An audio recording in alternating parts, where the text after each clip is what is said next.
সৌরভ গঙ্গোপাধ্যায় যখন ভারতীয় টিমে দায়িত্ব নেন, ভারতীয় দল খুব খারাপ সময়ের উপর দিয়ে যাচ্ছিল। ম্যাচ ফিক্সিং, উইন রেট, বিদেশের মাটিতে ব্যাটিং ডিজাস্টার, সব কিছু মিলিয়েই বেশ খারাপ সময়। দাদা দায়িত্ব নেন ও ভেঙে পড়া দলকে নতুন করে ফিক্স করেন ও দলকে নতুন করে জিততে শেখান, দেশে ও দেশের বাইরেও। স্লেজিংয়ের পাল্টা স্লেজিং ফিরিয়ে দেন বিপক্ষ দলকে, নতুন খেলোয়াড় আবিষ্কার করেন, মাঠে বিপক্ষের চোখে চোখ রেখে লড়তে শেখান। তার বেশ কিছু সিদ্ধান্ত যা ভারতীয় দলকে আমূল পরিবর্তন করেছিল। 2001 Kolkata test match against Australia, যা ভারতীয় ক্রিকেটের ইতিহাসে এক আমূল পরিবর্তন করেছিল। 2001 কলকাতা ইডেন গার্ডেন্সে অস্ট্রেলিয়ার বিরুদ্ধে টেস্ট ম্যাচে ভারত পিছিয়ে পড়েছিল ও ফলো অন হয়ে গিয়েছিল। এরপর ব্যাটিং করতে নামার সময় 3 নম্বরে স্থায়ী ব্যাটসম্যান রাহুল দ্রাবিড়কে না নামিয়ে ভিভিএস লক্ষ্মণকে নামান তৎকালীন captain Sourav Gangopadhyay, and the rest is the history. এই সিদ্ধান্তে অনেকেই হতবাক হয়েছিলেন, কারণ ভারত ফলো অন খেয়ে গেছিল ও রাহুল দ্রাবিড় সেই সময় ভারতের সেরা টেস্ট ব্যাটসম্যানও ছিলেন। 3 নম্বরে ওই ম্যাচে ভিভিএস 281 রান করে ও ভারত টেস্ট ম্যাচ জিতে যায়। সৌরভ গাঙ্গুলি যখন ভারতের অধিনায়ক ছিলেন, সেই সময় অস্ট্রেলিয়া ক্রিকেট বিশ্বে রাজ করত ও তৎকালীন অস্ট্রেলিয়ান অধিনায়ক স্টিভ ওয়া যথেষ্ট অ্যাগ্রেসিভ হিসাবে পরিচিত ছিলেন। বিশ্বের আর কোনো দলের অধিনায়কই তার সঙ্গে কোনো দ্বন্দ্বে যেতে চাইতেন না। যখন অস্ট্রেলিয়ান টিম ইন্ডিয়া ট্যুরে আসতো, তখন সবসময় টসের সময় সৌরভ গঙ্গোপাধ্যায় স্টিভ ওয়াকে অপেক্ষা করাতেন, যা নিয়ে পরে গোটা বিশ্ব ক্রিকেটে আলোচনা হয়েছিল। সৌরভ গঙ্গোপাধ্যায় বাদে স্টিভ ওয়াকে ওয়েট করানোর সাহস আর অন্য কোনো ক্যাপ্টেন দেখাননি।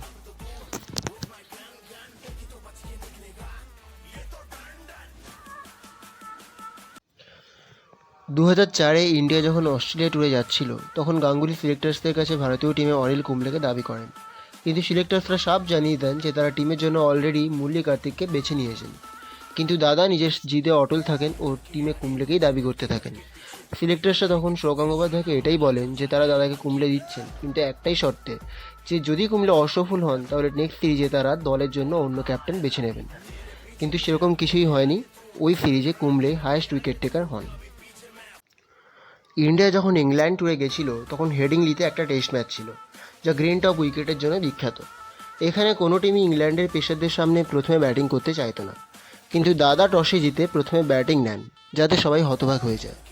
কিন্তু দাদা পরিকল্পনা মাফিক আগে থেকেই টিমকে ব্যাটিং প্র্যাকটিসের ক্ষেত্রে রেখেছিলেন এবং গ্রিন টপ উইকেটের জন্য সম্পূর্ণ তৈরি রেখেছিলেন। ক্যাপ্টেনের এই সিদ্ধান্ত যে সঠিক তা 628-এর বিশাল স্কোর দেখেই বোঝা যায়। এই ম্যাচ ইন্ডিয়া এক ইনিংসে 46 রানে জিতে যায়। 2003 ওয়ার্ল্ড কাপে ইন্ডিয়ান স্কোয়াডে একজন ব্যাটসম্যান কম পড়ছিল। তখন রাহুল দ্রাবিড়কে কিপার হিসেবে তিনি টিমে নেন ও ভারত একজন অতিরিক্ত ব্যাটসম্যান পেয়ে যায়। ওই ওয়ার্ল্ড কাপে ভারত ফাইনাল অবধি যেতে পেরেছিল। ওই ওয়ার্ল্ড কাপেই ইন্ডিয়া পাকিস্তান ম্যাচে সেহবাগ, সৌরভ, সচিন তাড়াতাড়ি আউট হয়ে যায়। তখন দ্রাবিড় ও যুবরাজের আগে তিনি মোহাম্মদ কাইফকে ব্যাটিংয়ে পাঠান। ওই ম্যাচে কাইফ দারুণ ম্যাচ খেলে দলকে জেতান। 2003 ওয়ার্ল্ড কাপে তিনি অবসরপ্রাপ্ত শ্রীনাথকে বুঝিয়ে শুনিয়ে আবার জাতীয় দলে ফেরান ও 2003 ওয়ার্ল্ড কাপে তিনি বোলিং ইউনিটকে লিড করেছিলেন। সৌরভ গঙ্গোপাধ্যায় বীরেন্দ্র সেহবাগকে মিডল অর্ডার ব্যাটসম্যান থেকে ওপেনিং স্লটে নিয়ে আসেন, আর গোটা বিশ্ব জানে অ্যাজ আ ওপেনার সেহবাগ কতটা বিধ্বংসী। 2001 কলকাতা টেস্ট ম্যাচে 4th ইনিংসে যখন অস্ট্রেলিয়া 161তে 3 ছিল, তখন সৌরভ গঙ্গোপাধ্যায় হঠাৎ তেন্ডুলকরকে বল করতে পাঠান এবং তিনি ম্যাথে ফেটেন এবং অ্যাডাম গিলক্রিস্টের উইকেট নিয়ে নেন ও অস্ট্রেলিয়ান ব্যাটিং লাইন আপে ভাঙন ধরান। ভারতীয় ক্রিকেটে দাদার সবথেকে বড় অবদান, তিনি ক্রিকেটার তৈরি করেছেন। সেহবাগ, যুবরাজ, মহেন্দ্র সিং ধোনি, জাহির খান, মোহাম্মদ কাইফ, হরভজন সিং, ইরফান পাঠান, এদের মতন ক্রিকেটার তিনি তুলে এনেছেন। বিদেশের মাটিতে বিপক্ষ দলের প্লেয়ারদের চোখে চোখ রেখে লড়তে শিখিয়েছেন। বিনা যুদ্ধে বিপক্ষকে 1 ইঞ্চি জমি ছেড়ে দেওয়া যে পাপ, সেটা বুঝিয়েছেন। লাইফে আপস অ্যান্ড ডাউনস আসবে, that's part and parcel of everybody's life. ভারতের প্রধানমন্ত্রীও ইলেকশন হারে, ক্লাসের লাস্ট বয়ও ফেল করে, সচিন তেন্ডুলকরও 100 করে, সচিন তেন্ডুলকর 10টা ম্যাচে ফেলও করে। সচিন তেন্ডুলকর ভারতের হয়ে 700 ইনিংস খেলেছে, 700 সেঞ্চুরি করেছে 100টা, তার মানে বাকি 600টা ম্যাচে তো সে 100 করেনি। But every time he has turned out for India, he has believed that he will succeed. এর মূল কারণ হচ্ছে যে everybody will fail, but you have to come out of failures. You know, there will be an exam in school, there will be a pre-semester exam in school where your results will not be good. Maybe you have not studied enough. But that doesn't mean যে পরের সেমিস্টারে তোমার যে results হবে that will not be good. It will exactly depend on what you do from that semester to the next semester. So don't put your head, your shoulder, your belief down with failures, because failures will come. There is nobody in the world who is not failed. Virat Kohli ke dekho, last 3 months hasn't got a run against Australia, hasn't got a run in the IPL. Shobai IPL dekho to? He is one of the best batsmen in the world, but he hasn't scored runs. কিন্তু এর কোনো মানে নেই যে পরের সিরিজে ও run করবে না। ও তখনই রান করবে না যখনই ও নিজে বিশ্বাস করে যে ও রান করতে পারবে না। But if he believes that he will succeed and he works towards being successful, he will succeed. আমি অনিল কুম্বলের একটা ঘটনা বলি বিফোর তোমাদের কাছ থেকে প্রশ্ন নেবার আগে। 2003 সালে ভারত অস্ট্রেলিয়া যায়। 2003 সালে ভারত অস্ট্রেলিয়া যায়, সেখানে অস্ট্রেলিয়ায় দুটো স্পিনার নিয়ে যেতে চেয়েছিল ভারতীয় সিলেক্টররা। আমি যখন ক্যাপ্টেন আমাকে বলা হয় যে হরভজন সিং যাবে আর মুরলী কার্তিক যাবে। আমি ওই সময় জানতাম যে অনিল কুম্বলে যদি ওই ট্যুরে না যায় অনিল কুম্বলের ক্যারিয়ার হয়তো শেষ হয়ে যাবে। And also I quietly believe that he was probably the best spinner in my team, but the best spinner is having an off time. So there are two ways to deal with it. Either you let him go and let a career get spoiled, or you put an arm around his shoulder and say, hey listen, I back you. আমি মনে করি যে তুমি successful হতে পারো, কারণ একটা মানুষ যখন বড় প্লেয়ার হয় বা একটা তোমাদের মধ্যে থেকে কেউ যখন 10 বছর বাদে, 15 বছর বাদে, 20 বছর বাদে সাকসেসফুল হবে, সে এতদিন ধরে যখন সাকসেসফুল হয়ে এসছে তার মানে তার অ্যাবিলিটি আছে, তার মানে তার ভালো জিনিস করার যে কোয়ালিটি সেটা আছে। কিন্তু কোনো মানুষের লাইফের গ্রাফ এক থাকতে পারে না। It cannot be the same. You will go up, you will go down. But that is when a genuine leader comes in. আমি তখন সিলেকশন কমিটি মিটিং চলছে, রাত্রিবেলা সেমিফাইনালের আগে অস্ট্রেলিয়ার টিম হবে। আমাকে সিলেক্টররা বললো যে ওই দুজন যাবে। আমি মিটিংয়ে ঢোকার আগে জনকে বলি যে অনিল কুম্বলেকে যেতেই হবে অস্ট্রেলিয়া, কারণ ও যদি না যায় his career will come to an end. John agreed. John বললো হ্যাঁ ঠিক আছে অনিল কুম্বলে যাক। আমরা সিলেকশন মিটিংয়ে ঢুকি, 2 ঘন্টা, 2.5 ঘন্টা, 3 ঘন্টা সিলেকশন মিটিং চলে, কিন্তু অনিল কুম্বলেকে কোনো সিলেক্টর নিতে চায় না। আমি মিটিং শেষ হবার আগে অব্দি বলি যতক্ষণ না অনিল কুম্বলের নাম এই খাতায় লেখা হবে আমি এই মিটিং ছাড়বো না। অনেকক্ষণ তর্কাতর্কি পর সিলেক্টররা বলে ঠিক আছে তুমি ভারতীয় টিমের captain, you are the captain of the side, I give you what you want.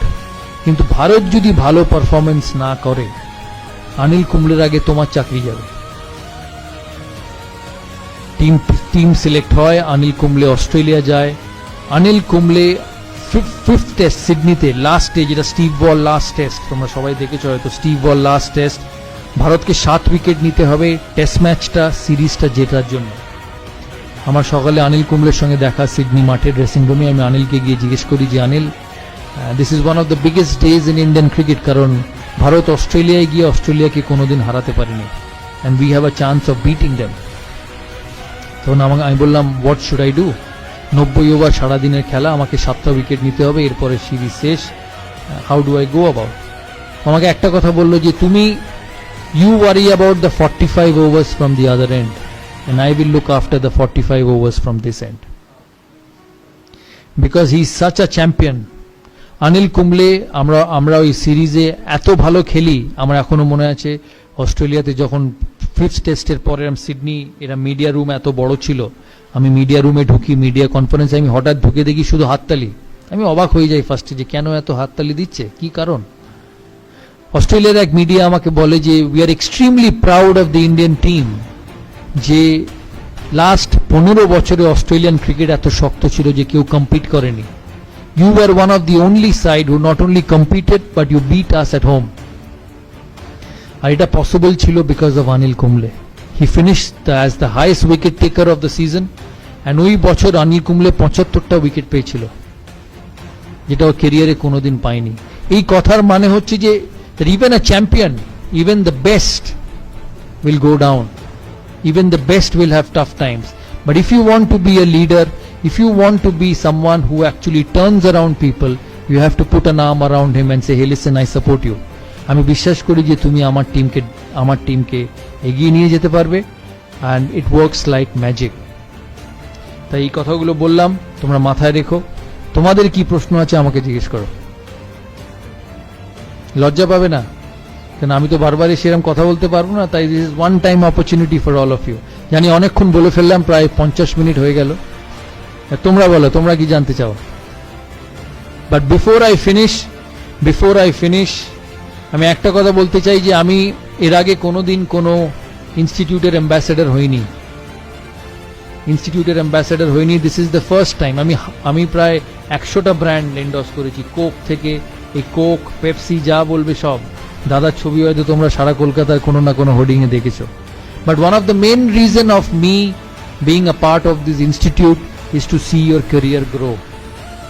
তাই আমার অ্যাসোসিয়েশন এই ইনস্টিটিউটের সাথে সাকসেসফুল তখনই হবে যখন তোমাদের ইনস্টিটিউটের চিফ ট্রাস্টি, তোমাদের প্রিন্সিপাল 1 বছর বাদে, 2 বছর বাদে বা 3 বছর বাদে যখন আমার সঙ্গে ফোনে কথা হবে, তখন যাতে বলতে পারে যে দাদা আপনি আমাদের ইনস্টিটিউটের সাথে ইনভলভ হয়েছিলেন, we have produced some scholars from this institute and that will only happen because of you. খেলাধুলায় কোচ, পড়াশোনায় teacher can teach you, can tell you what to do, but what you become, what you do is up to you. দেখবে বাড়িতে মা যখন রেগে যায় প্রায় বলে যে আমি তো ঘোড়াকে জল অব্দি নিয়ে যেতে পারি, আমি তো জল খাওয়াতে পারবো না। So it's the same thing.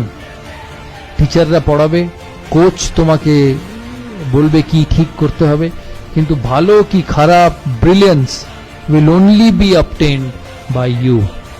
তাই এখানে তোমরা হচ্ছে দ্য মোস্ট ইম্পর্ট্যান্ট। আমি তোমাদের চিফ ট্রাস্টিকে আমি রিকোয়েস্ট করেছি যে আমি অ্যাটাচড হয়েছি এখানে। All what I want is a great environment for students to study, a great environment for students to showcase their talent and become the best. কিন্তু এই এনভায়রনমেন্টটা ধরে রাখার যেমন ওনাদেরও কর্তব্য, তোমাদেরও কর্তব্য। কারণ মনে রাখবে এই ইনস্টিটিউটটা ইজ ফর ইউ। এই ইনস্টিটিউট থেকে তোমাদের চিফ ট্রাস্টি বা মালিক ডিগ্রি নিয়ে বেরোবে না, ডিগ্রি নিয়ে বেরোবে তোমরা। So this institute, this facility is for you to make the most of it and become one of the most successful people one day. Thank you.